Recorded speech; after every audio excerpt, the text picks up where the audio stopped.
Gimana cara saya menghitung kebutuhan asuransi saya? Gimana cara menghitung kebutuhan asuransi seorang individu? Oh, oke. Ya. Menghitung kebutuhan Kebutuhan asuransi seorang individu ya, Individu. Coach ya. Nah, tadi kan secara garis besar asuransi itu kebutuhannya seseorang individu tuh terbagi 3, Ya. ya kan? Asuransi kesehatan berkaitan dengan cash flow-nya. Terus perlindungan aset dan investasi, Coach. Sama perlindungan keluarga, proteksi keluarga. Ya. Nah, ini biar enak langsung ngobrol sama Coach juga, ya kan ya. Nah, Coach, berkaitan dengan cash flow berarti kan berkaitan dengan asuransi kesehatan. Kalau ditanya, Coach, misalkan nih Coach, kemarin ya Coach, aku nggak bilang besok loh, ya kan. Kalau kemarin kan udah lewat, hari ini kan puji Tuhan Coach sehat-sehat aja, sehat. Ya kan. Dan kedepannya tentu sehat ya Coach ya. Misalkan kalau kemarin check-in, rawat inap di rumah sakit, lebih prefer sekamar sendiri atau sekamar berdua, Coach? Sekarang sekamar sendiri. Atau, nah, dan lebih pilih rumah sakit di Indonesia aja, di seluruh Asia, kecuali Singapura, Jepang, Hong Kong, seluruh Asia, seluruh dunia kecuali Amerika Serikat, atau bahkan seluruh dunia termasuk Amerika Serikat Indonesia juga. Aja. Indonesia aja ya. Berarti kebutuhan untuk asuransi kesehatan Coach adalah kalau perlu rawat inap, satu kamar sendiri, rumah sakitnya berlaku di seluruh Indonesia. Betul. Ya Coach ya. Nah, ini untuk ngelindungi aset dan investasi. Sebagaimana kita tahu, semua dari kita nggak pengen kerja terus kan Coach. Suatu saat nanti kita akan pensiun. Betul. Nah, pertanyaannya, waktu pensiun nanti aset dan investasi kita cukup nggak untuk mendanai biaya pensiun kita, ya kan? Sebagaimana kita tahu, Senin sampai Minggu, biaya hidup paling besar hari apa, Coach? Hari Sabtu Minggu. Oh, Sabtu Minggu, ya kan? Nah, ntar pas pensiun tiap hari Sabtu Minggu tuh, Coach, ya kan? Nah, jalan-jalan terus. Iya, betul.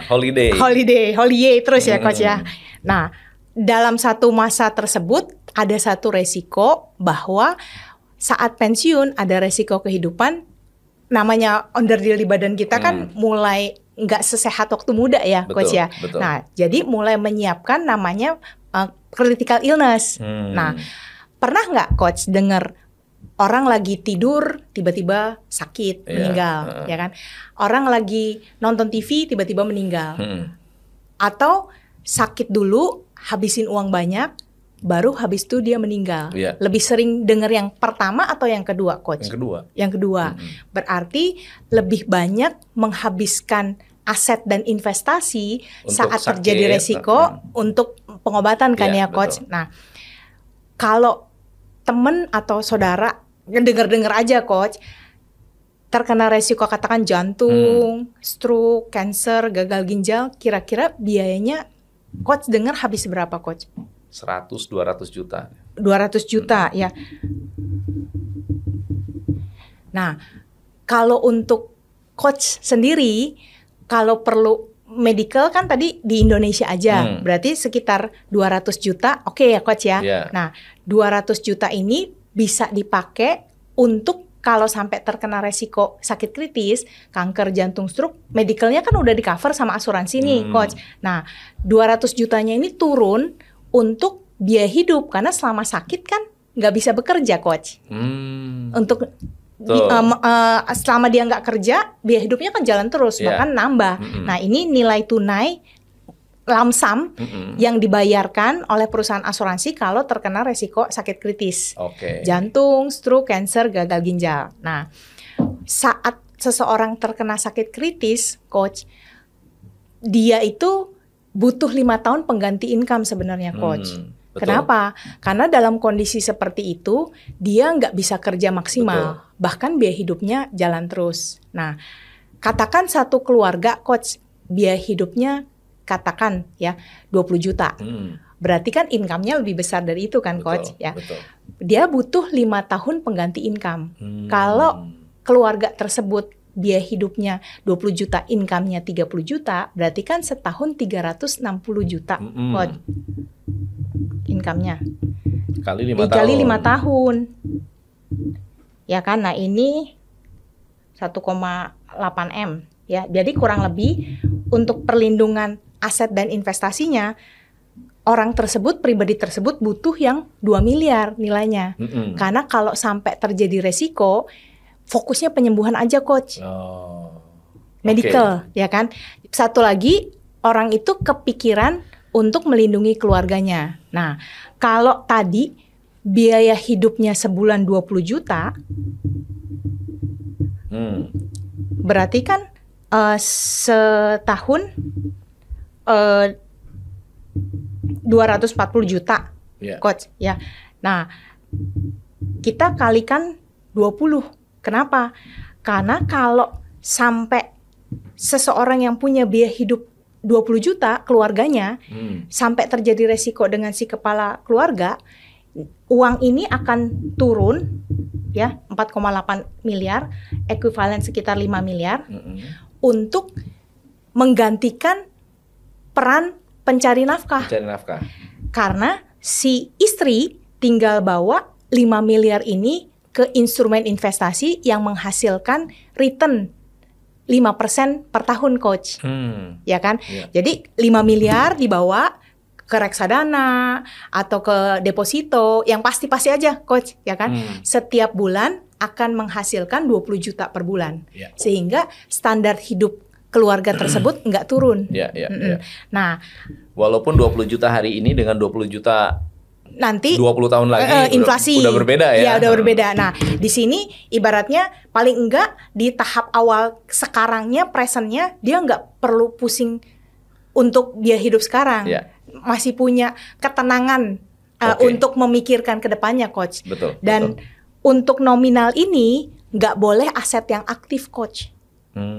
Harus aktif, nganggur, aset nganggur. Asetnya harus nganggur. Iya. Jadi maaf, kalau sekarang tinggal di rumah yang nilainya 5 miliar, ya.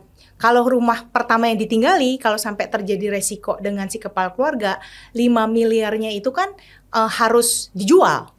Berarti harus pindah rumah rumah atau ngontrak, ya kan? Berarti kebutuhan primernya jadi tidak terpenuhi kan, Coach. Nah, jadi 5 miliar ini harus aset nganggur. Aset kedua, ketiga. Karena kalau pertama dia mesti jual, Coach. Atau kalau tokonya ada, ya kan, dijual. Ya berarti nggak ada active income berikutnya yang bisa di-generate. Nah, berarti kan kebutuhan individu yang ideal untuk orang tersebut adalah satu kamar sendiri, rumah sakit di Indonesia aja, ya kan? Kemudian untuk perlindungan aset dan investasinya butuh 2 miliar, Coach.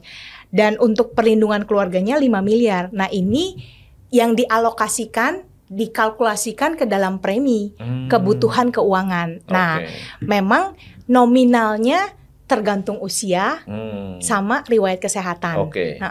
Karena kalau usianya makin senior, ya preminya makin mahal. Ada kondisi kesehatan tertentu, perusahaan asuransi akan memperlakukan, saya ada sakit khusus nih, Coach sehat-sehat aja, dengan usia yang sama, Coach bisa dapat premi yang lebih murah, cengli dong. Kalau saya ada katakan kondisi kesehatan khusus lah, diabetes misalkan, saya harus kena ekstra premi namanya, Coach. Ya kan? Berarti kan Coach sehat karena risikonya lebih besar, lebih tinggi perusahaan asuransi. Nah, ini yang dikalkulasi berapa nih premi yang harus dibudgetkan untuk keluarga tersebut, Coach. Ya kan? Dan nominalnya tentunya nanti disesuaikan dengan kebutuhan, ya kan? Berapakah premi per bulannya? Kalau idealnya, misalkan idealnya 20 juta per bulan, ideal misal, ya kan? Nah, tapi kan masa semuanya buat bayar asuransi ya, Coach, ya? Nah, jadi bagaimana mulai sebagian dulu dan dicicil setiap 2 tahun sekali. Nah, itu peranan agen asuransi mengedukasi pentingnya jadi asuransi, Coach. Sudah ada nih angka yang dibutuhkan oleh orang itu. Kalau disiapkan dari sekarang udah pasti berat. Makanya ada asuransi yang menggantikan resiko itu. Jadi sebetulnya asuransi tidak asuransi itu harus sesuai dengan kebutuhan orang itu. Dia nggak bisa sesuai dengan produknya, benar nggak sih? Kebutuhannya dulu, baru disesuaikan dengan produknya. Dia carinya apa? Nah,